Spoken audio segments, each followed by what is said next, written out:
Selamat pagi, salam sejahtera untuk kita semua. Baik, hari ini saya akan menerangkan materi modul ke-14 yaitu Good Governance dan merupakan salah satu submateri daripada mata kuliah kewarganegaraan. Baik, saya langsung saja. Ya, apa yang dimaksud dengan Good Governance? Ya, eh, Good Governance ini memang salah satu konsep yang muncul setelah era reformasi. Bisa didefinisikan sebagai istilah pemerintah yang baik. Ya, pemerintah yang baik itu yang seperti apa? Good governance itu adalah pemerintahan yang bersih dan berwibawa, di mana kekuasaan dilakukan oleh masyarakat yang diatur oleh berbagai tingkatan pemerintahan negara yang berkaitan dengan sumber-sumber sosial, budaya, politik, dan ekonomi. Namun di dalam praktiknya, good governance itu sendiri artinya adalah pemerintahan yang bersih dan pemerintahan yang efektif, jujur, transparan, efisien, dan bertanggung jawab. Jadi inti dari good governance itu sendiri adalah pemerintahan yang bersih, model pemerintahan yang efektif, artinya tidak terlalu banyak stakeholder di dalamnya, efektif ya, efisien. Efisien itu tidak dalam merancang kebijakan itu tidak terlalu boros dalam menggunakan anggaran negara, namun juga tepat sasaran, jujur, transparan, dan juga bertanggung jawab. Itu yang dikategorisasi sebagai good governance. Ya, uh, konsep good governance itu sendiri pada intinya adalah uh, pemerintahan yang menjunjung tinggi kehendak rakyat, ya, menjunjung tinggi nilai-nilai pembangunan yang berkelanjutan dan keadilan sosial. Sehingga pemerintahan yang dirumuskan ini haruslah bersifat sustainable, berkelanjutan untuk masa sekarang dan masa yang akan datang, dan juga harus menjunjung tinggi keadilan sosial. Kemudian orientasi ideal suatu negara diarahkan pada tujuan nasional. Tentu saja jalannya pemerintahan harus diarahkan untuk mencapai tujuan nasional, ya kan? Kemudian pemerintahan harus berfungsi secara ideal atau efektif ya untuk menjalankan kehidupan berbangsa dan negara untuk mendukung tercapainya tujuan nasional tadi. Nah, ini dia yang dimaksud dengan konsep dari good governance itu sendiri. Nah, kita akan masuk kepada prinsip-prinsip good governance. Pada intinya, ada beberapa prinsip suatu pemerintahan dikatakan mencapai pemerintahan yang good governance.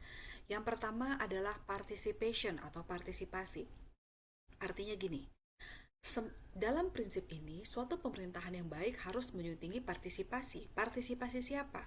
Partisipasi seluruh warga masyarakat dalam pengambilan keputusan, baik langsung maupun tidak langsung, di mana masyarakat tersebut mempunyai wakil-wakilnya yang sah, yang duduk di lembaga tertentu, yang mewakili kepentingan mereka. Nah, biasanya di mana? Biasanya di sektor legislatif, DPR, MPR, DPD, DPRD. Ya, itu adalah participation, wakil dari rakyat.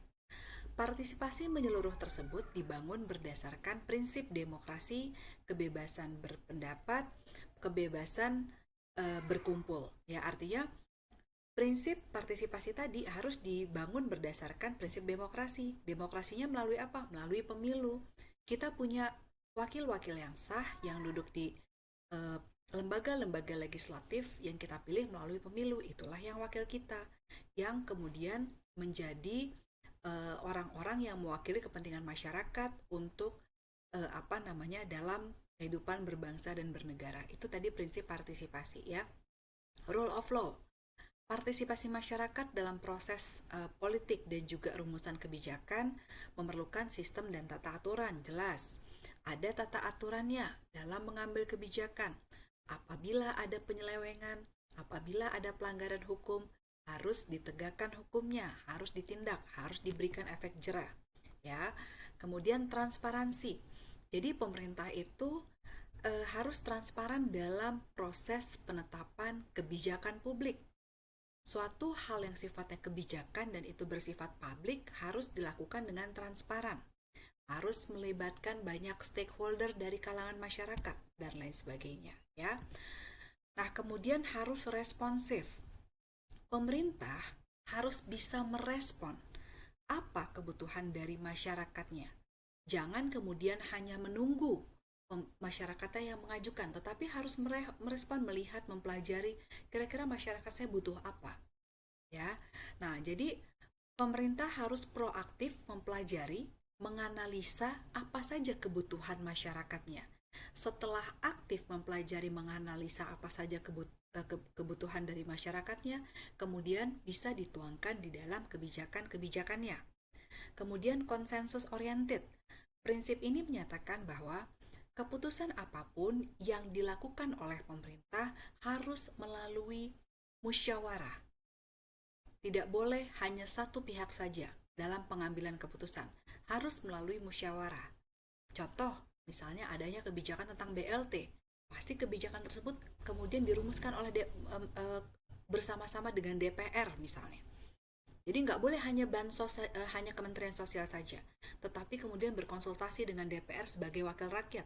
Jadi itu namanya konsensus oriented, dirumuskan secara bersama-sama. Equity atau kesetaraan.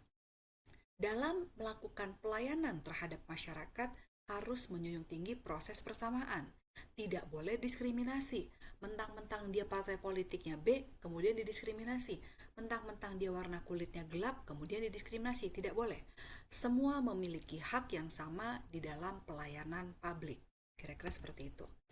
Efektif dan efisien. Efektif dan efisien di sini artinya semua kebijakan-kebijakan publik harus memiliki proses pengerjaan yang baik, ya kan? Kemudian harus digunakan sebesar-besarnya untuk kepentingan rakyat, harus tepat sasaran atau efektif. Efektif itu bisa tepat sasaran berdasarkan aspirasi, ya, dan efisien, tidak memboros-boroskan anggaran negara. Diukur efisiensinya semana. Kira-kira seperti itu, ya. Akuntability. Secara teoretik, akuntabilitas itu memiliki dimensi seperti ini. Semua kebijakan yang telah dilakukan oleh pemerintah harus bisa dipertanggungjawabkan kepada masyarakat. Ya. Nah, yang pertama itu. Yang kedua, setiap stakeholder atau sektor-sektor pemerintahan harus bisa memiliki pertanggungjawaban terhadap lembaga yang lebih tinggi di atasnya yang memiliki otoritas, ya. Nah, jadi ini prinsip akuntabilitas ini adalah prinsip bertanggung jawab, ya, atas tugas-tugas yang dilakukan oleh sektor pemerintahan tersebut. Dan terakhir adalah visi strategis. Visi strategis adalah pandangan-pandangan ke depan. Kira-kira kalau misalnya kita sebagai pemerintah, apa yang harus kita lakukan pada saat kita menghadapi situasi seperti ini? Oh, solusinya seperti ini, langkah-langkah yang harus kita lakukan seperti ini. Kita tidak hanya berjalan pada masa sekarang. Bagaimana visi kita ke depan? Contoh sekarang Bapak Jokowi punya visi 2045, membangun ibu kota negara dan gongnya itu di 2045. Itu adalah visi strategis ke depan. Jadi tidak hanya mengurusi pemerintah masa sekarang, tetapi juga harus memiliki kira-kira ke depan ini kita mau kemana, visi kita ke depan ini untuk apa, agar tercapainya tujuan nasional. Kira-kira seperti itu, ya. Nah, kemudian dalam melakukan jalannya pemerintahan, yang namanya good governance harus melibatkan 3 sektor. Pelaku pembangunan itu yaitu masyarakat yang pertama, yang kedua negara itu sendiri, yang ketiga adalah sektor swasta. Jadi ketiga sektor ini harus bersinergi dalam membangun negara untuk tercapainya tujuan nasional. Nah, itu dia materi singkat tentang good governance, ya. Selengkapnya Anda bisa baca di modul nanti atau juga video-video yang saya upload. Terima kasih atas perhatian.